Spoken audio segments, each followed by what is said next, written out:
Bonjour à tous et à toutes et bienvenue sur ma chaîne. Alors je voulais faire une petite vidéo sur tout ce qui concerne le hasard, les synchronicités, les coïncidences et toutes ces choses-là. Je ne sais pas encore trop comment sera cette vidéo, hein, mais je sais que j'ai envie de le faire, donc voilà, c'est parti, on y est. Alors, le hasard, qu'est-ce qu'on appelle le hasard? On dit que le hasard n'existe pas. Le hasard, c'est quand quelque chose arrive qu'on n'avait pas prévu qu'elle arrive, déjà. C'est une chose à laquelle on ne s'attend pas, c'est comme une surprise. Ce sera la même chose pour ce qu'on appelle les coïncidences ou les synchronicités. Ok, ce sont des synonymes en fait, grosso modo. Voilà. On part du principe que ce qu'on appelle synchronicité, coïncidence, etc., ce sont des choses qui arrivent en même temps, voilà, au même moment, dans le même espace-temps, au même lieu, voilà, deux personnes qui se rencontrent au même endroit, etc., une rencontre, ou voilà, un événement, etc., c'est dans le même espace, au même moment. Donc c'est ça la synchronicité. Donc il y a celles qui sont prévues, on a un rendez-vous à telle heure, donc ça c'est par hasard, hein. Et puis il y a celles qui ne sont pas prévues. On va acheter du pain, puis sur la route on croise le voisin, on croise un ami, un collègue, voilà, on s'y attendait pas. Alors évidemment c'est pas vraiment un hasard, puisque l'autre il sait très bien ce qu'il est en train de faire, il est pas somnambule, il est pas endormi, lui aussi il a prévu d'aller, voilà, à la base on a prévu de faire quelque chose, voilà, ou plus ou moins, on va se balader, on sort, on a un objectif plus ou moins, ou pas trop, mais voilà, mettons qu'on décide qu'on va acheter du pain, puis la personne qu'on rencontre en face, ben, elle a décidé d'aller acheter de la viande, n'importe quoi, et donc du coup ben, on se rencontre sur le chemin. C'est pas vraiment un hasard, puisque on a tous les deux décidé d'aller quelque part. Mais la vie fait qu'il y a une rencontre, on se rencontre à cet endroit-là. Et alors pourquoi est-ce qu'on se rencontre à cet endroit-là? Est-ce qu'il y a une raison? Est-ce qu'il y a quelque chose? Est-ce qu'il y a une volonté quelque part? Est-ce qu'il y a une volonté divine? Alors là, il y a plein de possibilités, il y a plein d'opinions. On dit que le hasard n'existe pas, et je vais vous sortir cette phrase que tout le monde connaît, c'est quel heureux hasard. Tiens, quel heureux hasard, quelle bonne surprise, quelle drôle de coïncidence. Vous voyez ces petits adjectifs qu'on met? On met drôle de coïncidence. Oui, parce que, en fait, ça nous donne presque envie de rire, ça nous surprend. Et bon, en espérant que ça nous fasse plaisir, on va prendre plutôt cette option-là pour l'instant, du fait que la synchronicité est plutôt, nous fait plaisir, hein, ou en tout cas, voilà, on crée une réaction gaie, enjouée, positive, hein, sans partir dans des éclats de rire, etc., mais juste quelque chose qui nous fait un peu plaisir, quoi. Et donc voilà, c'est le heureux hasard. Heureux. Ok? C'est ce mot-là qu'il faut retenir. C'est un heureux hasard. C'est une drôle de coïncidence. Ça nous crée une forme de joie. Ça crée du positif. Donc, si vous voulez, on peut postuler le fait que derrière, il y a une bonne volonté. D'accord? Il y a... et là, je vais l'appeler par exemple l'intelligence de l'univers, qui pour moi est bienveillante, ok, qui nous veut du bien quelque part. Et les choses se créent comme ça en notre faveur, ok. On pourrait dire par exemple que c'est la providence, la bonne fortune. Et donc retenez ça, parce que face à ça, face à l'inconnu, on a toujours plein de choses à l'intérieur de nous qui se passent. Ou on est content de voir cette personne, ou alors on est surpris, et puis il y a plein de réactions en chaîne de défense, etc. On va faire éviter la personne, essayer de ne pas se croiser, on prend sur nous, dire non, j'ai pas envie de croiser cette personne, vous voyez tout ça. En fait, non, c'est un coup du destin, évidemment. Et on garde à l'esprit que ça nous veut du bien. Pas la personne qu'on rencontre, pas forcément la personne qu'on rencontre, mais le fait de la rencontrer, la bonne fortune qui est cachée derrière. Moi, je vais la ramener à ce qu'on appelle l'inconscient collectif. Il y a une forme dans l'inconscient qui est agi par des choses qu'on ne connaît pas, qu'on ne maîtrise pas, et qui est reliée à cette grande intelligence qui nous veut du bien. Donc je vais y revenir, c'est un petit peu compliqué, pas trop m'éparpiller, j'essaie de reprendre le fil. Donc par rapport à ces synchronicités, à ce hasard, je vous parlais de l'inconscient, etc. Alors il y a plusieurs choses. Donc,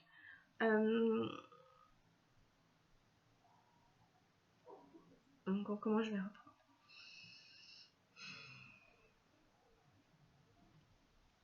Sur cette notion d'inconscient, j'avais lu, je ne sais plus où entendu, que si vous voulez, quand on décide de faire quelque chose, on le fait avec un chiffre ridicule en fait au niveau cérébral de notre conscient. Par exemple, consciemment, je fais une vidéo là avec ma conscience. Ma conscience, c'est genre 5% de mon cerveau, vous savez, ou alors de ce qui est agi, de mon agissement. Et je suis agi à 95%, là on en fait cette vidéo, par mon inconscient. Mon inconscient qui est fait du coup de plein de choses. Ok, donc il faut essayer d'avoir ça en tête, se souvenir de ça, se rappeler de ça. C'est-à-dire quand je décide par exemple d'aller marcher, d'aller faire des courses, c'est mon conscient, consciemment, mon mental, etc. Je me dis allez, je vais faire les courses, j'ai besoin d'aller m'acheter des trucs. Gardez quand même à l'esprit qu'il y en a 90-95% dont j'ai pas conscience. Des choses qui font que je fais ça maintenant à ce moment-là, mais il y a une part qui m'agit sur laquelle j'ai pas de prise, donc je suis pas consciente. Ok, c'est pas que j'ai pas confiance. C'est pas que j'ai pas conscience de ce que je fais, mais c'est qu'il y a une part qui m'appartient pas à moi personnellement. D'accord ? Notre inconscient, il est fait de notre histoire personnelle, de notre passé, de notre éducation. Il est fait de l'histoire de notre famille, de nos ancêtres, de ce qui nous a été transmis au niveau transgénérationnel. Notre inconscient, il est fait donc de notre histoire, même parfois de nos vies antérieures, etc. Notre inconscient personnel, là pour chaque individu, il est touché par l'inconscient collectif. Ok ? L'inconscient collectif, c'est l'histoire de l'humanité, l'histoire de l'homme. C'est aussi l'inconscient collectif à l'heure d'aujourd'hui. Ok ? C'est l'inconscient collectif qui rejoint la personne que je vais croiser dans la rue, par hasard, qui elle aussi appartient à ce grand inconscient collectif. D'accord ? Donc maintenant, je rejoins cette notion d'inconscient collectif, qu'a beaucoup étudié, etc. On peut lire beaucoup d'ouvrages de Jung, là-dessus, sur cette notion d'inconscient collectif. Parce que l'inconscient collectif, il nous touche tous. On est tous dans l'inconscient collectif, mais on a aussi notre inconscient personnel. Et ça va me permettre de développer un peu plus largement encore après les notions de justement but personnel, de cette histoire avec les accords Toltec par exemple, quand on dit ne pas en faire une affaire personnelle, et aussi de collectif. Donc je vais en revenir à cette histoire donc en effet d'inconscient et de cette grande intelligence. Et du fait que, voilà, parce qu'on sait aussi qu'on utilise, je sais plus, un faible pourcentage de notre cerveau, je sais plus si c'est 10 ou 20%, et que le reste, on s'en sert pas encore. Donc pour moi, c'est comme un iceberg, quand on prend l'iceberg, voilà, on voit la partie qui sort de l'eau de l'iceberg, ça c'est le conscient, c'est le mental et tout, puis la partie en dessous, c'est tout ce qui est inconscient qui est énorme, c'est beaucoup plus haut. Donc si vous voulez, du coup, il y a des choses sur lesquelles on n'a pas de contrôle, il y a des choses... On méconnaît beaucoup de choses, on est encore très ignorant. On est encore très ignorant par rapport aux lois de l'univers dans lesquelles on est, par lesquelles on est agi, et on est tous agis par les mêmes lois. Par exemple, on a tous besoin de manger pour vivre, on a tous des besoins, on a tous besoin de boire, on a tous besoin de lumière, voilà, donc on a tous des besoins, et en fait les lois sont les mêmes pour tout le monde. Ok, personne ne peut échapper à la mort, etc., des choses comme ça. Donc voilà. Donc il y a ces grandes lois qui nous régissent tous, et en fait on en connaît très peu sur les grandes lois spirituelles, entre guillemets. Pour parler un peu spiritualité, voilà. On va pas non plus oublier qu'on est, moi je suis quand même dans un domaine plutôt de la spiritualité, de développement personnel, mais qui touche beaucoup aussi essentiellement la spiritualité. Donc au niveau de la spiritualité, on méconnaît vachement les lois. Et on en revient quand même beaucoup à certaines bases. Évidemment, on va sans arrêt, alors l'amour, la paix, l'harmonie, la joie, etc. Ok, oui, mais pourquoi ? Parce que c'est évident. La plupart des êtres humains, à moins d'être psychopathes, on a besoin d'amour, on a besoin de joie, sinon on déprime, on ne peut pas supporter d'être tout le temps dans la déprime, on a besoin de joie, on a besoin de rire, on a besoin d'aimer. Ça fait partie de notre essence en tant qu'être humain, de notre essence divine, de notre âme. Voilà. On est de cette... Voilà, c'est l'essence divine. Voilà. Et donc ça nous relie au divin. D'accord ? C'est ça qui nous relie au divin. C'est cette essence-là, qui est notre essence humaine, de l'âme humaine. Cette essence humaine nous relie au divin. Et lui, le divin, il est collectif. Ok ? Il n'y a pas un divin pour chaque individu. Le divin, il est le même pour tout le monde. Donc c'est pour ça que je dis que c'est les mêmes lois pour tout le monde, les mêmes lois de l'univers, les mêmes lois spirituelles, c'est les mêmes pour tous les êtres humains. Peut-être même les animaux, etc. vais pas aller trop loin parce que, mais vous voyez ce que je veux dire. Et donc du coup on rejoint l'idée de la conscience universelle, etc. L'inconscient collectif. Voilà, c'est des notions qui sont un peu poreuses. Et donc du coup, pour reprendre le fil, je vais revenir sur cette notion de collectif et d'individuel. Par rapport à un certain nombre d'expériences que j'ai connues, que j'ai vécues, je ferai une autre vidéo là-dessus. J'ai compris que notre chemin personnel, notre vie, n'était pas du tout séparé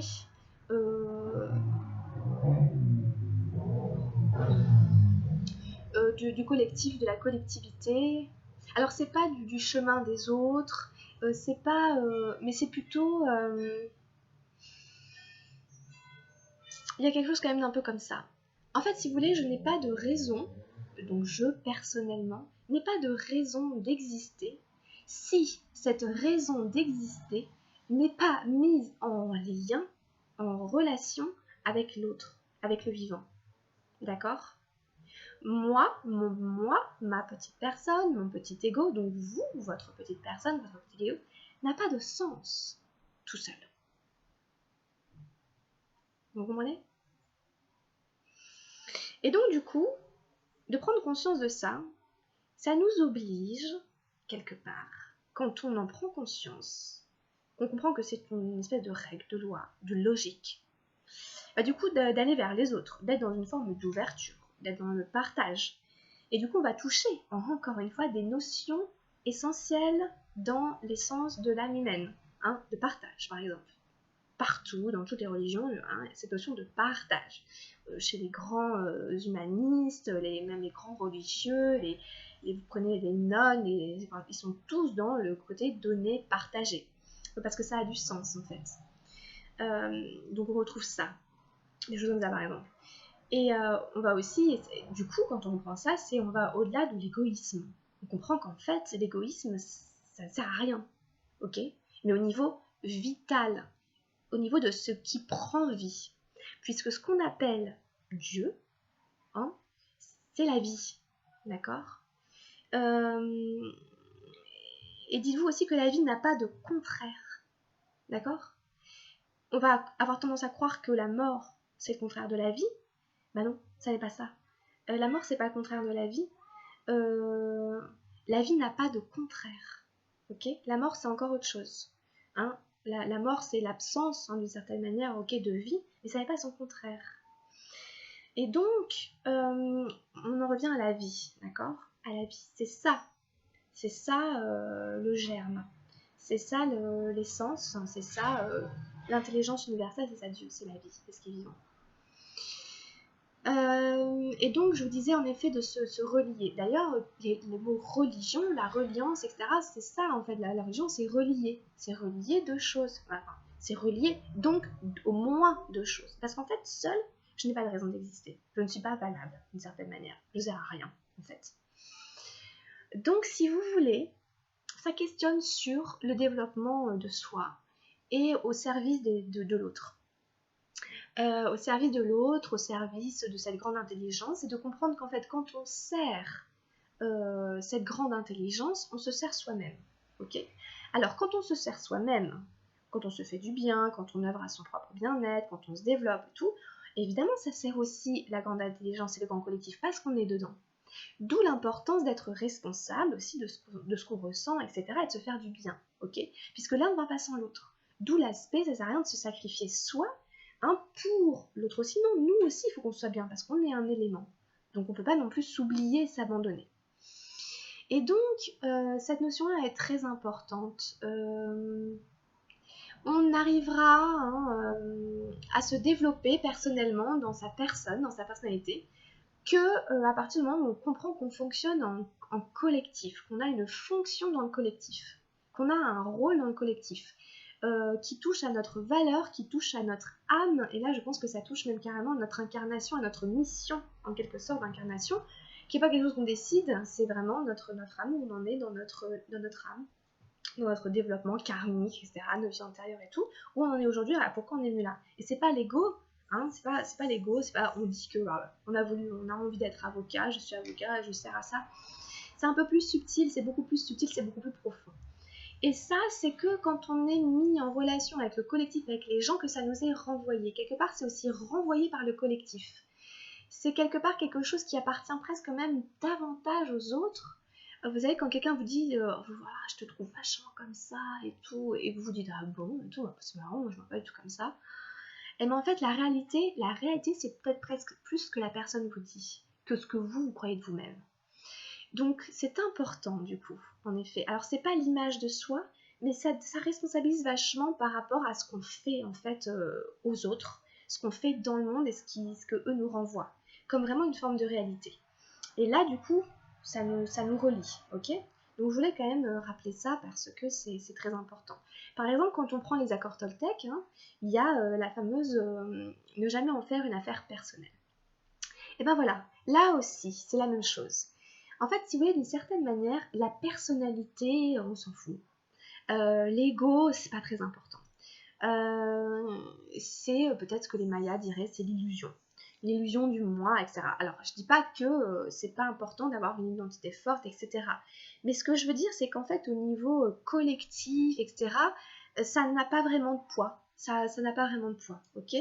Alors, quand quelqu'un, par exemple, vous fait un reproche, une remarque et tout, n'en faites pas une affaire personnelle. Alors, il y a ça aussi. Rappelez-vous tout le temps aussi que l'autre projette sur vous sa propre vision de quelque chose. Les gens, en général, ne vous parlent que d'eux-mêmes.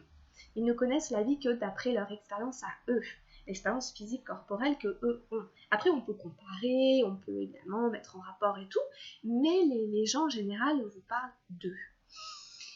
Donc, ça aide aussi à prendre de la distance et du recul quand on rentre dans des trucs un peu d'agressivité ou quand on a l'impression que quelqu'un nous veut du mal ou s'en prend à nous dans n'importe quoi, une file d'attente ou dans n'importe quel endroit où la personne devient énervée puis se met à vous engueuler.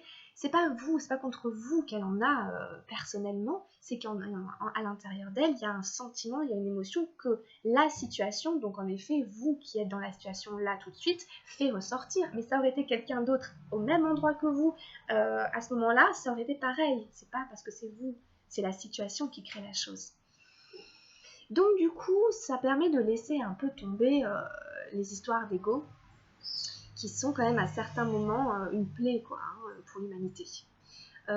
C'est là qu'on retrouve aussi des notions de jalousie, etc., des choses, vous voyez, très, voilà, très comme ça. Et donc, pour en revenir un peu à nos histoires de synchronicité, d'hasard, de coïncidence, ce que j'essaie de vous faire comprendre, c'est qu'en fait, on a quand même une... si on est là, c'est qu'il y a une raison. Si vous êtes venu vous incarner sur Terre à ce moment-là, c'est que vous êtes venu chercher quelque chose. Voilà. C'est qu'en fait, on a un besoin. Ok, on a un besoin, chacun a un besoin. Quand vous rencontrez quelqu'un par hasard dans la rue, cette personne elle a un besoin par rapport à vous, par rapport à la rencontre.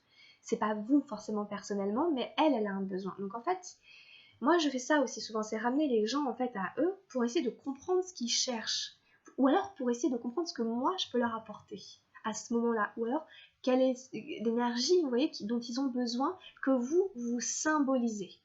D'accord? Jung, etc., il est beaucoup dans ces histoires de symboles. Voilà, on est aussi dans un monde de symboles, un monde symbolique quand on touche à l'inconscient. On est sur les archétypes. On n'est plus du coup sur l'ego, on tombe dans des symboles, des représentations, des énergies, des vibrations, des archétypes que tout le monde peut porter du coup, hein, qui ne sont pas personnels du coup. Et du coup, vous pourrez comprendre un certain nombre de choses. Par exemple, vous envoyez une énergie. Par exemple, vous rencontrez quelqu'un et vous savez plus ou moins que cette personne, il lui manque telle ou telle chose dans sa vie et tout. Et en fait, le fait que vous passiez et que vous la complimentiez ou que vous lui fassiez une remarque, voilà, et ben en fait, ça va lui faire plaisir, ça va lui faire du bien et ça va remonter du coup son énergie, son niveau vibratoire.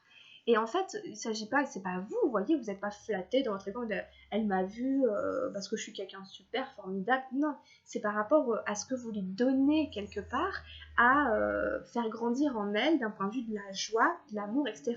Ce qui fait que le divin en elle s'expanse. D'accord ? Donc ça, c'est important aussi pour garder de l'humilité, pour rester humble, de comprendre que c'est pas des choses qui nous appartiennent. rien ne nous appartient vraiment. Quand on pense que ça nous appartient, on est dans l'ego. Et donc maintenant, après, c'est ça le but, ok? Vous voyez, c'est de faire grandir l'esprit divin chez les gens. Et de comprendre quand ils vous rencontrent vous, ils sont venus chercher quelque chose dont eux ont besoin, mais que vous pouvez leur apporter. Ok? Et c'est pas volontaire forcément de votre part, c'est pas dans votre ego. Vous leur apportez parce que vous servez. Vous avez compris ce que ça voulait dire que de servir le divin. Ok? Pour ceux à qui ça parle, hein, pour ceux à qui ça peut plaire, hein, parce que voilà. Et donc c'était important pour moi, j'avais envie de faire cette petite vidéo, de parler de tout ça parce que moi ça me plaît beaucoup. Et je pense que c'est important aujourd'hui, c'est de comprendre un peu mieux toutes ces histoires d'inconscient, inconscient collectif, synchronisation, etc. Et de comprendre que derrière, à l'œuvre, il y a une énergie plus intelligente qui est là pour vous guider, pour nous guider, pour nous faire avancer et pour développer l'esprit divin en nous. Ok? Donc il y a un esprit d'amour, voilà, évidemment. De joie, de bonheur, etc., d'intégrité et tout ça. Et donc rappelez-vous de ça. Rappelez-vous de ça quand vous rencontrez quelqu'un, il y a quelque chose que cette personne, voilà, vous pouvez lui apporter. Et c'est pas quelque chose qui vous appartient, c'est pas quelque chose que vous décidez forcément mentalement. D'accord? Et si vous pouvez lui donner, c'est que ça fait partie de votre âme, quelque part. Ça fait partie de vos qualités. Ça fait partie des qualités de votre être. Et ça, c'est important aussi de le reconnaître. De reconnaître ce qu'est notre âme. Puisqu'il y a beaucoup de beauté là-dedans. Donc voilà. Et puis ensuite, j'ai aussi plein de trucs qui me passent par la tête, mais je peux pas non plus partir dans tous les sens. Je ferai d'autres vidéos. Qu'est-ce qui me passait d'autre par la tête?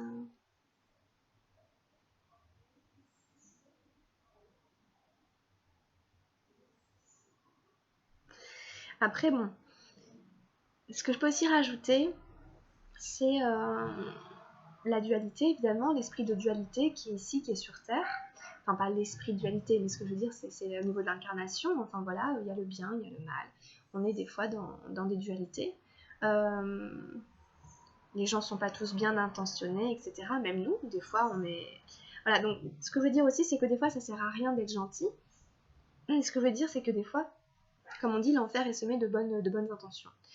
Parce que du coup, on peut tomber là-dedans. C'est-à-dire, on va vouloir servir la grande intelligence, servir Dieu, donc on dit, il faut faire le bien. Et donc, faire le bien, c'est quoi? C'est être gentil. Il faut être gentil, il faut sourire, il faut tout le temps faire ce qu'on nous demande, etc. C'est pas ça du tout. Enfin, c'est pas que c'est pas ça du tout, mais c'est pas comme ça qu'il faut le faire. Après, il faut réussir à discerner justement ce qui peut apporter dans le moment présent à l'instant X. Et du coup, ça demande à tout le temps s'adapter à la situation, à tout le temps s'adapter à la personne qui est en face de nous et à avoir suffisamment de recul et de discernement pour comprendre ce qu'il faut amener à ce moment-là. Et peut-être que dans une autre situation, ce ne sera pas la même chose. Par exemple, dans une des cartes du tarot Osho de la transformation, on a la carte de la compassion, je crois, qui nous dit que des fois l'amour n'est pas toujours bon et que des fois la colère n'est pas toujours mauvaise. D'accord? Donc du coup, il ne faut pas non plus tomber dans faut être tout le temps gentil, enfin le truc complètement gnangnan, c'est pas vrai. Des fois, c'est important d'être intransigeant, c'est important des fois de savoir gueuler, c'est important des fois vous voyez, de faire preuve de fermeté, etc. Voilà. C'est aussi ça que je voulais dire. Simplement, essayer de savoir qu'est-ce qui est demandé, qu'est-ce qui est judicieux à tel moment, à tel instant. Donc c'est aussi ce côté éveillé, de s'éveiller à l'instant présent, d'éveiller sa conscience, d'être vigilant, l'esprit de vigilance à ce qui se passe autour de nous, à ce qui se présente à nous. Quand une personne arrive, etc., quand elle dit quelque chose, elle fait quelque chose, quel type d'énergie cette personne émet, puisque elle aussi, rappelez-vous qu'elle n'est pas dans une affaire personnelle et qu'elle est agie par des trucs inconscients, etc. Et donc du coup, elle-même, elle ne sait pas forcément ce qu'elle est venue chercher. Et puis voilà, ensemble, inconsciemment, voilà, il va se passer quelque chose plus ou moins. Voilà, vous voyez ce que je veux dire? Si par exemple vous voyez quelqu'un qui est complètement tendu, etc., qui arrive, qui est complètement énervé et tout, vous aurez envie de le rejeter, cette personne, en mode non, dégage, voilà. Et peut-être que simplement, il y a un truc à se mettre un peu à sa place, à essayer de comprendre qu'est-ce qui joue chez elle qui fait qu'elle est aussi tendue. Et peut-être en 3 mots, vous allez désamorcer son énervement et tout. Et vous voyez, et voilà, et vous ne serez même pas dans le rejet, etc. Donc il y a aussi quand même forcément des notions de compassion, quoi. Des notions d'empathie et de compassion qui sont indispensables et fondamentales si on est dans cet esprit-là, dans ce type de spiritualité-là. Enfin, ça veut rien dire, pour moi, c'est la seule et unique. Mais en tout cas, voilà, si on est dans ce genre de service, hein, on va dire comme ça, et c'est fondamental.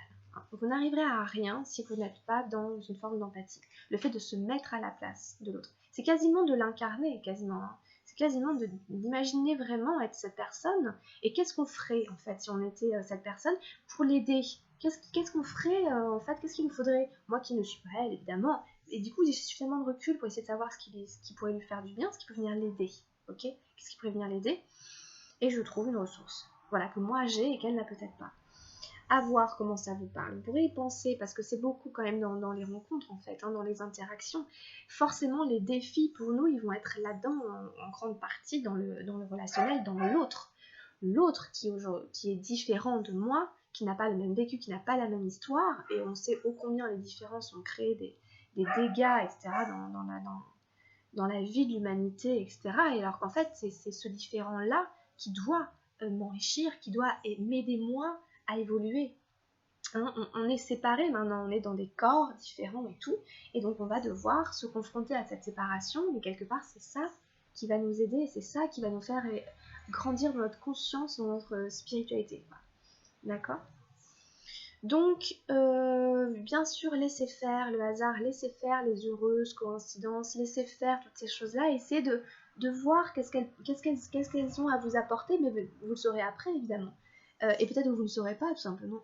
Et peut-être simplement le fait de l'avoir vécu, ça suffit, et ça appartient au grand mystère, et ça contribue au développement de l'humanité, de la conscience humaine, qu'on cherche quelque part à améliorer, à perdurer, et on a tous envie de vivre heureux sur la Terre, donc comment est-ce qu'on peut y contribuer de manière lucide, éveillée, consciente, intelligente, vous voyez ? Voilà, écoutez, grosso modo,